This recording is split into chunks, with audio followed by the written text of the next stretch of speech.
გახსენით კონიკოს აპლიკაცია, აირჩიეთ თქვენ მიერ შეძენილი ისიმი და დააჭირეთ ხილაკს ინსტრუქციის ნახვა, რის შემდეგაც გამოჩნდება თქვენ მიერ შეძენილი ისიმის დეტალური ინფორმაცია.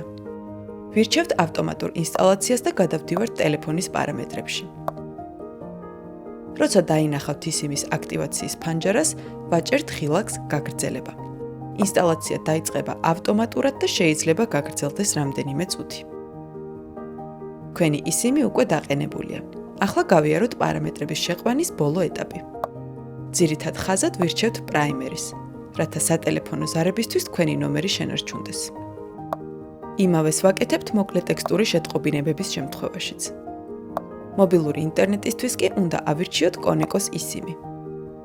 ჩვენ გირჩევთ, რომ მეორეულ ისიმს სახელი შეუცვალოთ და დაარქვათ კონიკო, რათა მომავალში იდენტიფიცირება გაგიმარტივდეთ.